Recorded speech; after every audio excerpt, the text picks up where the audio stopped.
What's up, everybody? This is Ron from Ron's Library and Ideas. Thank you for tuning in.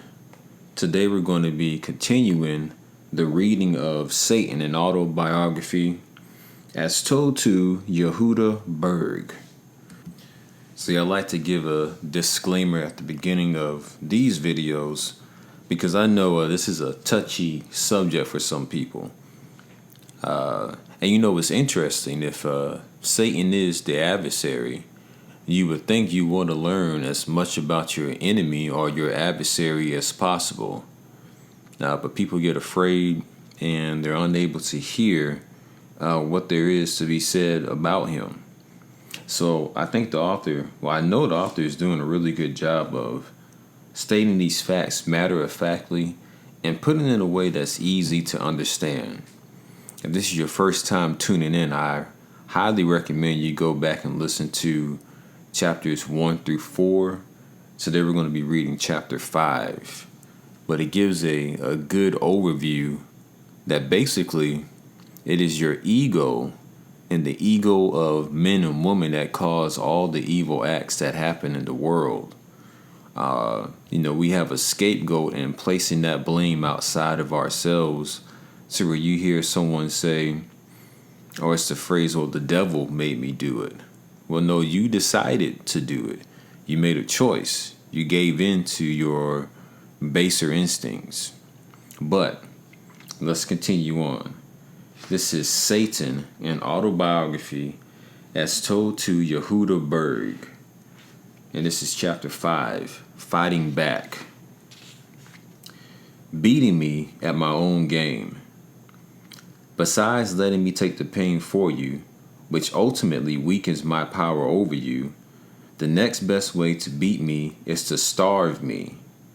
I begin to waste away the moment you become a conscious being who is aware of your actions.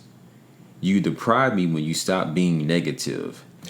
It's your negativity that gives me my energy.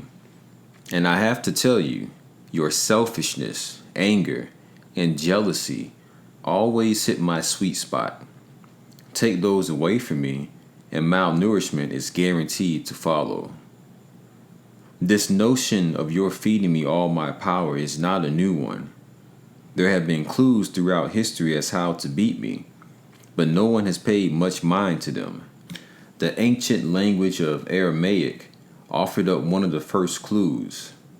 In Aramaic, the word for transgression actually means transferring. What do you think is being transferred?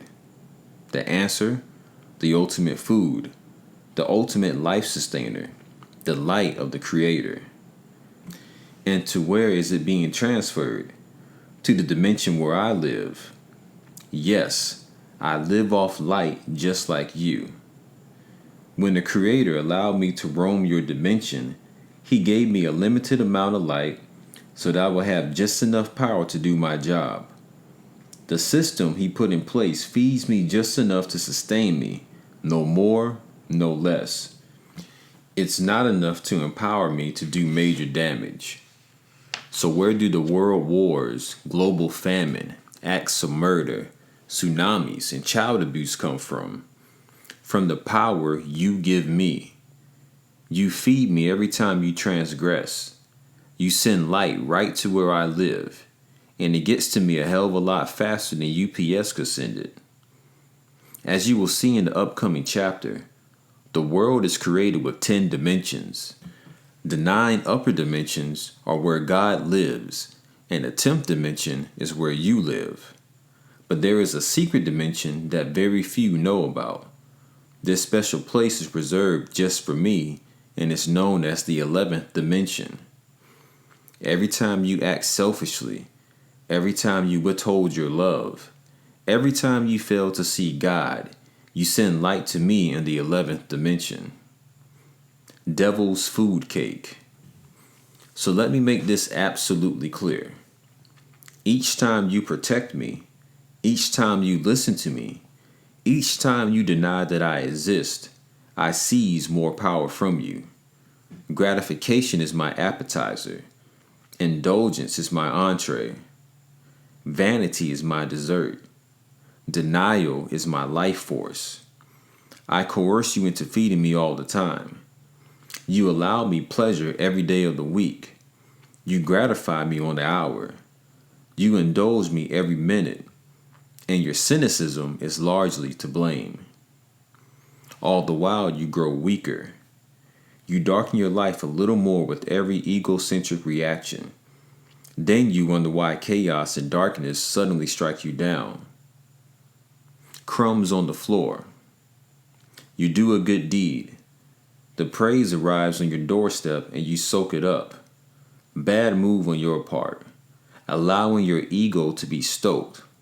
That's another happy meal for me. You create something. Maybe you write a book, build a business, invent something, develop a piece of technology, bake a batch of award-winning cookies. I don't care what it is, but let's just say you did a swell job. Congratulations come your way. You're showered with praise. Accolades abound. You make a lot of money. Whatever. My point is this. If you use the money, praise, and accolades to feed your ego, I hijack all the power. You get temporary pleasure while I get a meal for a lifetime. Even if you give to a good cause, I get a full course meal if you are giving out a guilt or obligation. Because then you're just reacting again. Get it? A worthwhile transaction. There was once a man who was asked, let me rephrase, he was pressured to give a lot of money to 2 orphans. After he gave the money, he felt uncomfortable with his decision. Of course, I played a hand in that.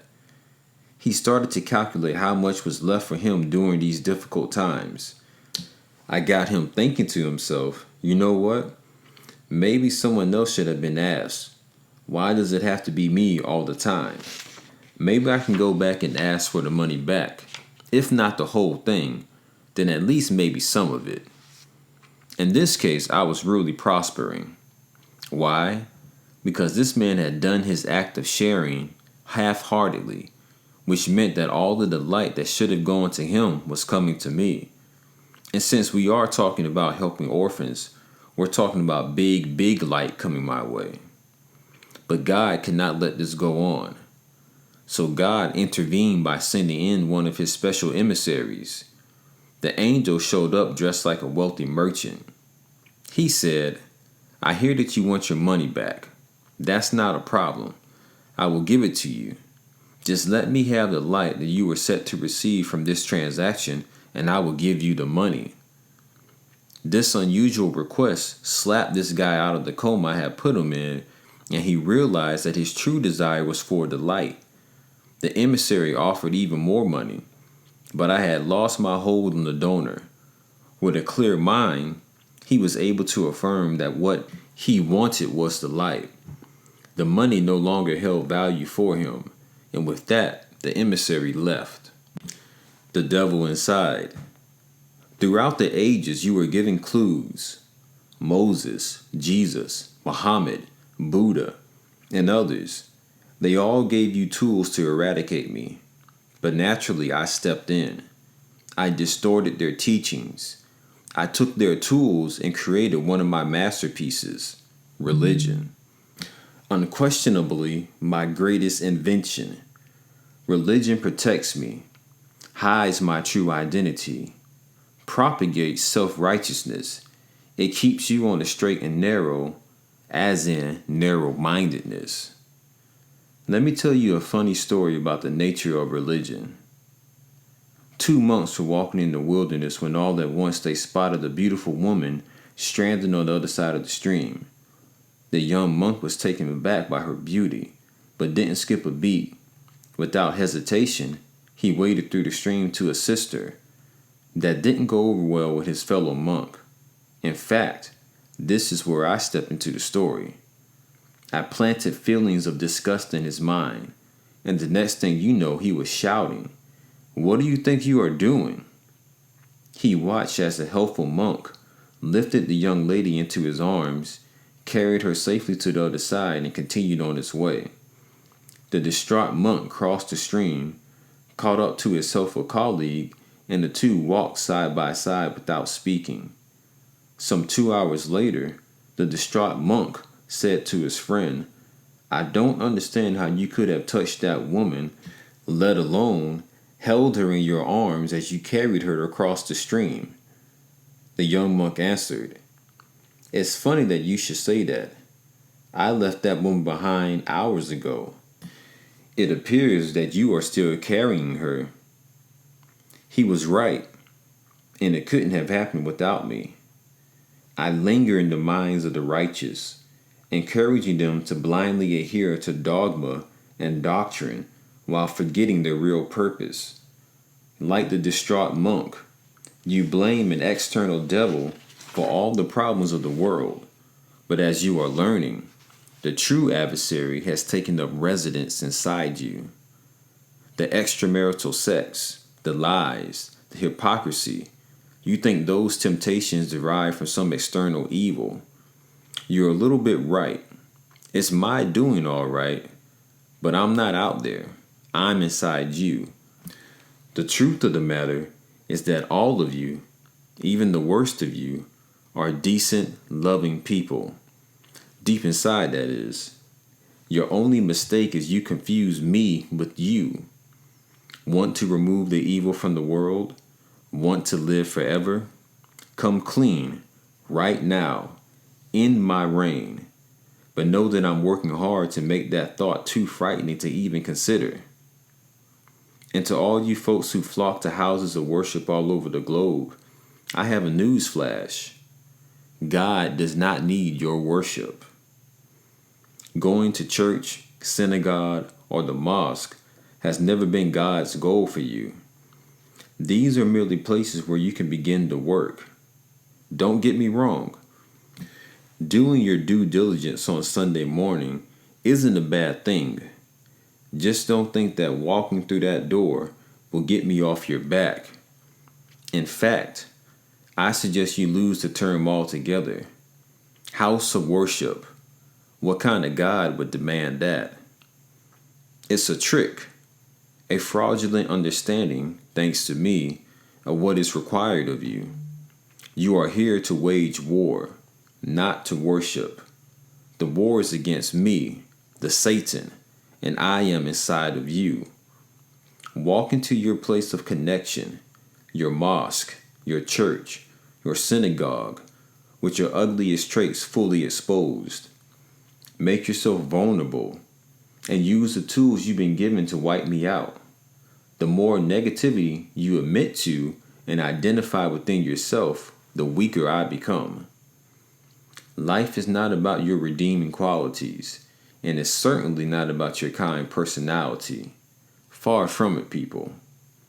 Life is about your wickedness, your so-called sins. It's about uncovering all your egocentric traits. In other words, the key to life is finding me inside you. How ironic. The world constantly searches for God in an attempt to find happiness. Big mistake. The search for happiness begins with the search for me. Ferreting out Satan is the path to the light. Who would have believed it, right? Did you know that the Latin word Lucifer, another name for me, means light bringer? From Lucius, meaning light, and ferrer, meaning to bring, to bear. It doesn't mean dark bringer. Surprised? I've been telling you since the first page of this autobiography that the ultimate truth of my existence is not what you think it is. Not at all. Think of it this way. A lamp illuminates a room, but then someone lays several blankets over the lampshade, turning the room pitch black. You walk in and a door slams shut behind you. You can't see a thing, but there's no sense looking for the light switch. The light is already on. Instead, you need to find the blankets that are blocking it. I cannot make it any simpler than this. The more quickly you remove the blankets, the more quickly the room goes from dark to light. God works the same way. God's light is always turned on. God's energy is always present, but there are blankets concealing the light, and I add one every time you serve me. So find me and you find the light. Find me and you find God. Find me and you find happiness. Wipe out all the traits I encourage you to take on. Admit your faults. Expose your dirty laundry and reveal your darkest secrets. If you can do that, you leave no place for me to hide. Know that I will fight you every step of the way. I'm supposed to, remember? I will use promotions and honors and prizes to celebrate all your wonderful attributes, to celebrate your genius, your goodness, your incredible talents. The result? Your self-importance grows and my power over you grows along with it. So please continue to sweep the corruption of religion and the ills of society under the carpet. Ignore the abuses of power and the persecution. Instead, walk around telling everyone how good you are, how kind you are, how right you are, how perfect you are. Keep denying that I exist. Wallow in your sense of helpfulness. Bask in your depression. Enjoy. Or get real. What it'll be. All right, everybody, that was a pretty quick chapter, but that brings us to the end of it. And keep in mind, I'm gonna keep reiterating this, but all the evil that we see in the world comes from the fact of human beings making decisions. You know, I use that picture of a cartoon character that has an angel on one shoulder and the devil on the other shoulder. And they both look like that cartoon character. He just has to decide, who am I going to listen to? You make the decision. You have that same thing. You know what's right in your head and you know what's wrong. Those lower vibrational emotions, anger, hate, jealousy, envy, selfishness. These are all things that are attributes of Satan. And these are all attributes that we can display ourselves if we're not careful. You know, that golden rule thing makes the most sense. Like, you know, just treat others how you want to be treated. And what a world we would have if that was the way people operated. But it's not. You know, we have this misunderstanding that we're not all connected. And, you know, something else that he pointed out in this chapter was talking about, you know, the people who go to the mosque or they go to the synagogue or church. A lot of times I found, I don't even want to say a lot of times because I don't want to be overgeneralized. But one of the things I've noticed is that in Christianity, for example, they really push this idea, well, if you do good now, you're going to get your reward in the afterlife. You get to go to heaven. And to me, it's always seemed like, well, that's less genuine. Like, oh, I'm only doing this to get a reward. I'm not doing it because it's the right thing to do or it makes me feel good to do it. I'm doing this because I know I'll get rewarded for it. And if I don't do it, I'll get punished for it. That's what we're taught, at least in church. And it's, you know, I've always thought it's better to do the right thing because you genuinely want to do it, not expecting some type of ultimate reward. That makes it seem a lot less genuine. Another thing that I like that the author said is God's light is always present. Like you are that lamp that's constantly shining light, but something or someone or life or your experience has thrown all these different blankets over you. It's like a lampshade that doesn't allow any light to get out. So our goal is to peel off all of those layers so our light can shine through. And you'll be surprised at what you attract into your life when you are shining bright. One of the things I've noticed when I'm talking to people, you know, I do my best not to be judgmental. You know, it pops up sometime. You know, people who I really do judge are people who hurt children. And I know that's their ego making them do that as well. But, you know, that's just such a low down, dirty thing to do to me. But I also know everybody's on their own path. And, I look at other people and the things that they go through in life, and I say, well, I'm glad that's not the path I chose to have to experience while I'm down here. Somebody else is doing it, so let them do that work. But, like the author was saying, you are that light, and your job is to uncover all those blankets that are on top of you, stopping your light from shining through. Because once you become a beacon, once you become a light, that adds into the collective consciousness of the people. That changes the vibration of the place that we find ourselves in.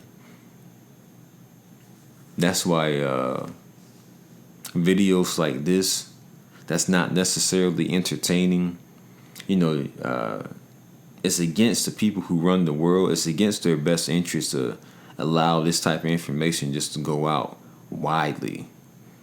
But entertainment, that can go anywhere.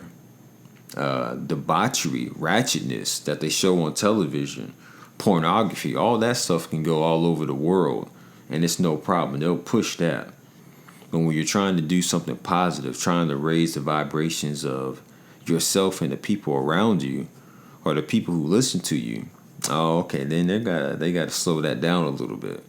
We can't have too many people doing that. You ever notice how there's always like a new batch of comedians or internet comedians coming up? People doing skits. It's because they've been shown that, this is a way that I can get on that gets attention. But it's not bringing that focus back onto yourself so you can better yourself.